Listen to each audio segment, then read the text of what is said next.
Tendo cauterizada a sua própria consciência. A palavra cauterizar aqui dá a ideia de queimar com fogo. Como fogo. Você queima um lugar e aquele lugar perde a sensibilidade, porque ele foi queimado, ele foi cauterizado. Então, ou seja, a ponto que depois que você vai tocar no lugar, você não sente mais, porque queimou, cauterizou. Homens que têm a consciência cauterizada homens que pelo pecado feriram as suas consciências a ponto de não discernir mais o que é errado e o que é certo. Perfeito. Ou seja, gente que faz coisa errada e já não percebe que é errado. Não tem mais peso na consciência. Não tem mais um peso na consciência. Essa é a palavra que nós usamos popularmente.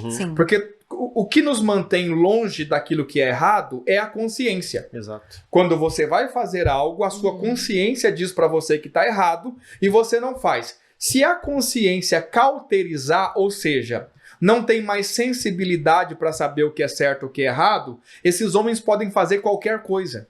Sim.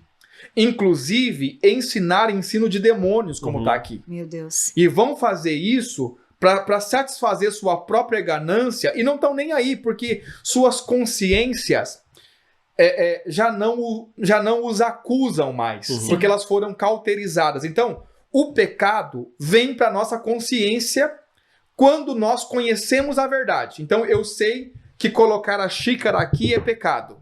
Toda vez que eu vou colocar a xícara aqui, a minha consciência vai me acusar, porque esse pecado vem para minha consciência.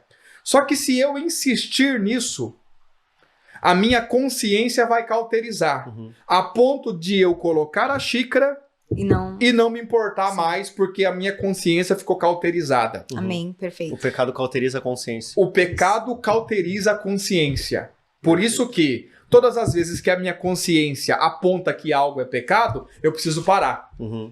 Para não pecar voluntariamente, porque se eu pecar voluntariamente, a minha consciência será cauterizada e o que vai restar é apenas a expectativa do juízo. Por quê? Porque todas as nossas obras serão julgadas no tribunal de Cristo.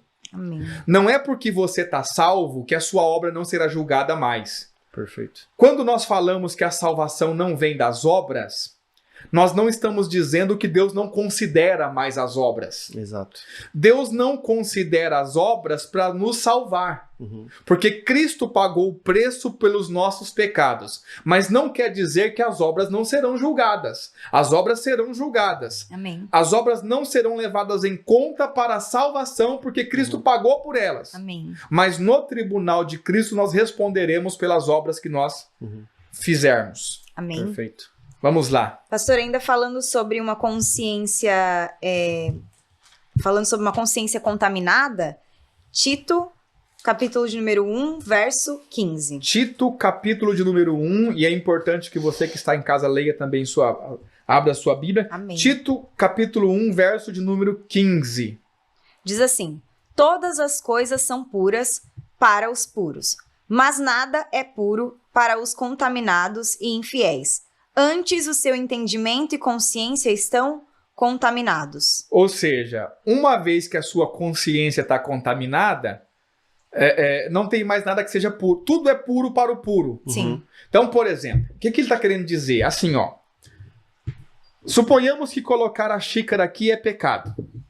Mas eu não sei disso. Não tenho conhecimento. Eu não tenho conhecimento. Então, eu vou colocar a xícara aqui e vou continuar vivendo a minha vida. Sim. Perfeito. Porque se a minha consciência está pura, então para mim tudo é puro. Perfeito. Agora, a partir do momento que eu tenho consciência de que colocar a xícara aqui é pecado, eu já não sou puro. E aí, se eu colocar a xícara, já não tem mais o que fazer. Por quê? Porque eu estou pecando. O Paulo vai chegar a dizer... e esse é um assunto que nós vamos abordar depois, que pecado na nova aliança é tudo que você faz que fere a tua consciência. Sim. E tudo aquilo que não fere a consciência não é pecado.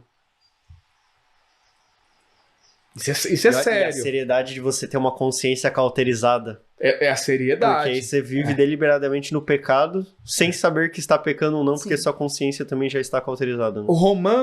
Em Romanos 14 e o Romanos 15, eu não me lembro bem agora, ele vai dizer assim que tudo aquilo que nós não fazemos por fé é pecado. Sim. Ou seja, tudo aquilo que a tua consciência não libera para você fazer é pecado. Perfeito. Então ele vai dizer assim, por exemplo, e lá ele está falando da comida. Comer carne de porco é pecado? Depende. Para Paulo, essa questão não se define assim. É pecado ou não é pecado? Para Paulo se define assim, depende de quem. Exato. Se a pessoa que está comendo a carne de porco acredita que não pode comer, então para ela é pecado. Ela é pecado. Porque ela vai ferir sua consciência. Se a pessoa que está comendo a carne de porco acredita que pode comer, então para ela não é pecado. Porque ela não está ferindo a consciência. Amém. Romanos 14, 23, o texto. Pode ler, por favor. Mas aquele que tem dúvidas, se come, está condenado. Mas aquele que tem dúvidas, ou seja, eu não sei se eu posso comer, se ele come, Já está condenado. Porque não come por fé. E tudo que não é de fé é pecado. Ou seja, tudo que a minha consciência não me libera é pecado. Sim. Paulo acabou de dizer um pouquinho antes, ele diz assim, ó, comei de tudo que se vende no açougue. Não tem problema, tudo é santo, tudo é justo, mas se a tua consciência não te libera, então não coma. Volta um pouquinho uns versículos antes, aí acho que um versículo antes ou 2 versículos antes, quando ele fala que bom é não beber vinho. Não comer carne, nem beber vinho. Ó, verso 21. Romanos capítulo 14 verso 21. Bom é não comer carne, nem beber vinho, nem fazer outras coisas em que teu irmão tropece, ou se escandalize, ou se enfraqueça. É esse texto? Esse texto. Ou seja, Paulo está dizendo assim, ó, beber vinho não é o problema. Comer a carne não é o problema. O problema é se você gerar escândalo ao teu irmão que tem a consciência fraca. Perfeito. No verso 22 ele vai dizer assim, tens tu fé? Tenha em ti mesmo diante de Deus.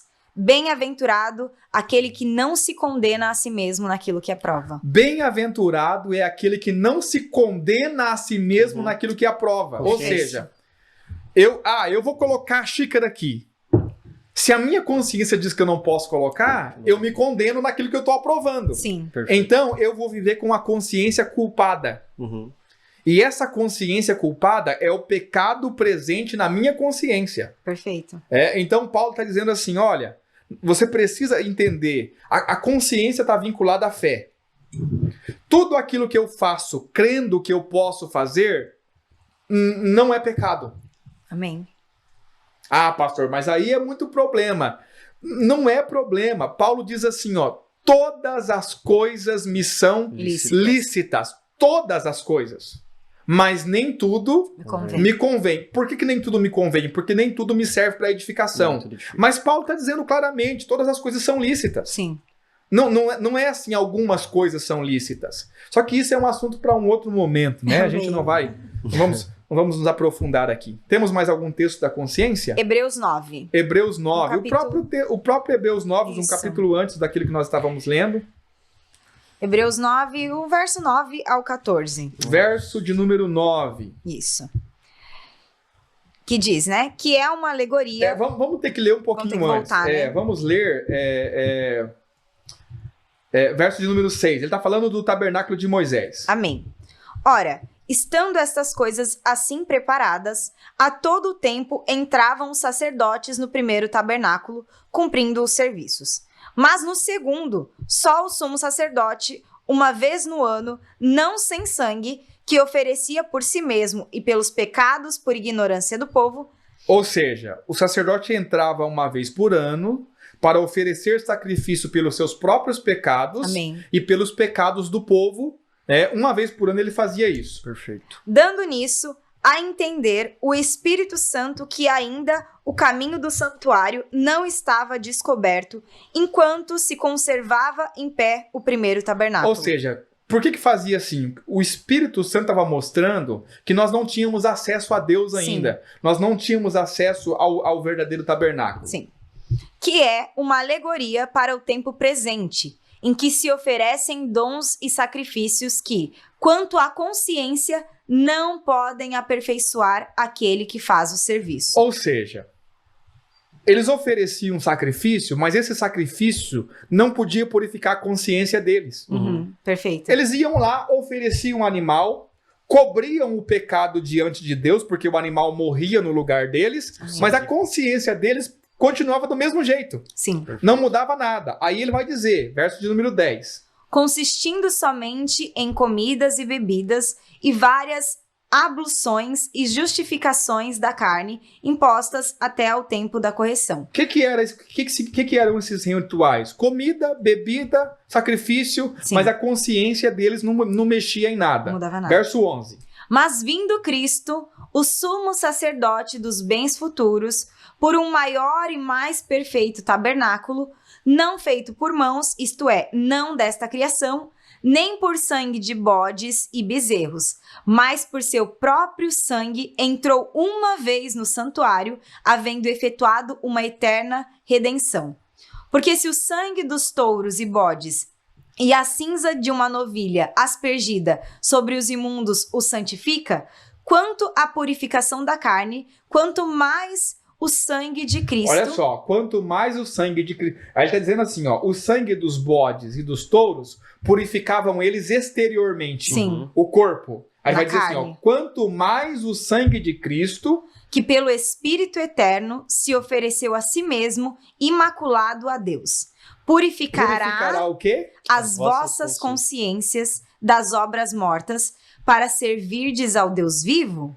Ou seja, o sacrifício que eles ofereciam não podia purificar a consciência deles. Sim. O sacrifício de Cristo purifica as nossas consciências para que nós possamos servir a Deus. Por Amém. quê? Olha só.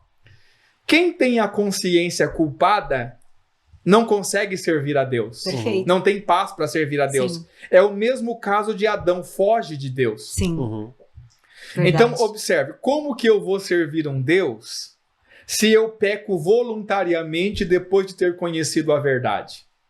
A minha consciência fica culpada. Sim. Ela não está purificada. Lembre-se que o pecado está na minha carne, o pecado está diante de Deus e o pecado está na minha consciência. Amém. O pecado na carne Deus vai tratar quando ele trocar o meu corpo. O pecado diante de Deus foi coberto pelo sangue de Cristo, mas o pecado na minha consciência precisa ser trabalhado.